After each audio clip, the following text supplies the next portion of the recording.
Horror story. The power of the sea. Old Mr. Johnson lived at the foot of a large mountain, near the outskirts of a remote corner of the village. He had lost his wife in his early years and had never remarried. With no children of his own, he made a living by collecting and selling herbs. He didn't interact much with the villagers and had been living a solitary life for many years. The only companion he had was a yellow dog named Buddy, whom he had found on a winter night 10 years ago and brought home. Buddy was just a small puppy back then, and Mr. Johnson discovered him on his way back home after collecting herbs.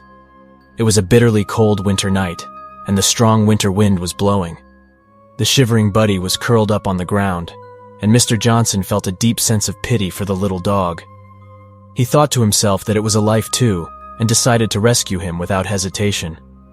He carried Buddy home. Throughout the years, Mr. Johnson had never tied Buddy with a rope or chain.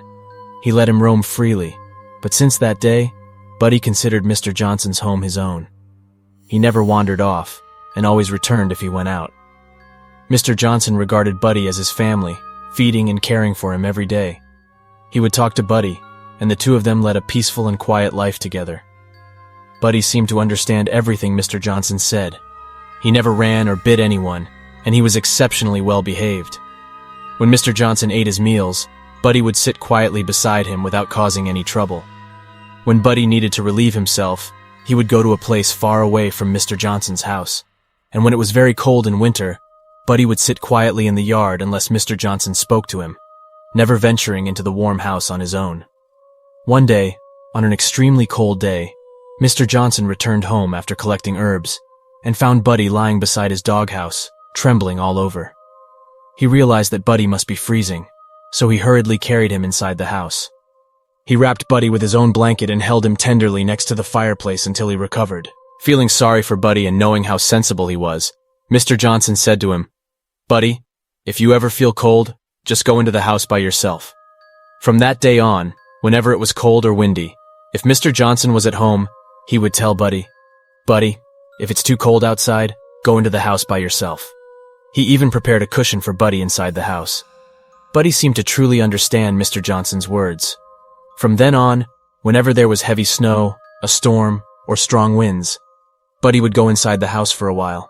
He was never frozen again. But he never ran around either. He would quietly enter the house, push the door with his mouth, close it, and then either sit or lie down on the cushion specially prepared for him. Sometimes, on snowy days, when Mr. Johnson returned home after collecting herbs, he would see some snow-covered dog paw prints on the floor inside the house, but only in a small area near the door. Beyond that point, there were no paw prints. Mr. Johnson knew that it was Buddy's way of showing concern and not wanting to dirty the floor. He would take shelter from the wind and snow only near the door. This year, Mr. Johnson had entered his old age, and Buddy had turned 10, showing signs of aging. Winter seemed to arrive early that year. One noon, Mr. Johnson put on some warm clothes, carried a basket on his arm, and set off to collect herbs as usual. Buddy wagged his tail, bidding him farewell. The weather was unusually chilly, and the wind howled through the trees. Mr. Johnson knew he had to collect enough herbs to last through the harsh winter. As Mr. Johnson made his way up the mountain, the sky grew darker, and the wind intensified. Snowflakes started to fall, gently at first, but soon turning into a blizzard. The snow quickly accumulated, making it difficult for Mr. Johnson to navigate the path. He trudged on, determined to gather the herbs he needed. Meanwhile, back at the house, Buddy grew restless. He sensed something was wrong. He paced back and forth near the door, glancing out at the worsening storm. Buddy's loyalty to Mr. Johnson urged him to take action. With a determined bark, he nudged open the door and ventured out into the blizzard. The snow was deep, reaching Buddy's belly as he pushed through the freezing gusts. He followed Mr. Johnson's footprints, his paws sinking into the soft powder with each step. The wind whipped against Buddy's fur, stinging his eyes, but he pressed on, driven by his devotion to his owner. After what felt like an eternity, Buddy finally caught up to Mr. Johnson. He found him struggling to walk against the fierce wind, his face covered in frost, and his hands trembling. Concern filled Buddy's eyes as he approached his master. Realizing the gravity of the situation, Mr. Johnson understood that he couldn't make it back home on his own. He felt a mix of gratitude and worry for Buddy, who had braved the storm to find him. Knowing that Buddy was strong and resilient, he decided to entrust his safety to his loyal companion. "Go, Buddy," Mr. Johnson rasped, his voice barely audible over the howling wind. "Go back home, my friend. Find shelter and stay warm." Buddy hesitated for a moment, his gaze fixed on Mr. Johnson.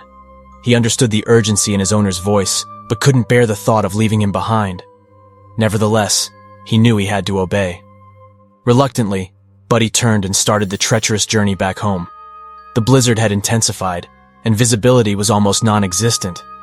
Buddy fought against the elements, pushing through the snowdrifts with every ounce of strength he had left. Finally, after what seemed like an eternity, Buddy reached the house. He pushed open the door and stumbled inside, panting heavily. He was exhausted and covered in snow, but he had made it. Buddy collapsed on the cushion, shivering from the cold. The house felt empty without Mr. Johnson, and Buddy's heart ached with worry. He whined softly, hoping and praying that his owner would somehow find his way back. Meanwhile, Mr. Johnson, weakened by the blizzard, struggled to find his way. The cold seeped into his bones, draining his energy with each passing moment. He fought against the biting wind, desperately clinging to the hope of reaching safety. But nature's power was unforgiving. With every step, Mr. Johnson's strength waned, and his body grew numb. Eventually, he succumbed to the bitter cold, collapsing in the snow, his vision fading. Back at the house, Buddy's whimpers turned into mournful howls as he sensed the loss of his beloved owner. He knew deep in his heart that Mr. Johnson was gone, and a profound sadness enveloped him. Days turned into weeks, and the blizzard subsided, leaving behind a frozen landscape. Villagers eventually discovered Mr. Johnson's lifeless body, frozen in the snow. News of his tragic fate spread through the community, filling everyone's hearts with sorrow. Buddy never fully recovered from the loss. He remained loyal to the memory of Mr. Johnson, spending his days curled up on the cushion where they used to sit together. His eyes carried a permanent sadness, a reminder of the bond they had shared. The village mourned the loss of Mr. Johnson, a kind and gentle soul who had touched many lives. And in the hearts of those who knew him, his memory lived on, forever intertwined with the loyal spirit of Buddy, the faithful dog who braved the storm for love and friendship. Horror story: Night's Restless Echoes. Back in the late 50s, my grandpa, just 16 years old at the time, enlisted in the military, ready to face the world and serve his country. He became part of the American forces fighting against outlaws and lawlessness that plagued the heartland. During one fateful march, his unit found themselves trekking through the heart of Texas, relentless rain pouring down upon them. Seeking respite from the downpour, they stumbled upon a quiet town, a forgotten corner in the vast American landscape. The place was small, and accommodation was scarce, but they managed to secure shelter in a dilapidated building, a remnant of the town's past glory.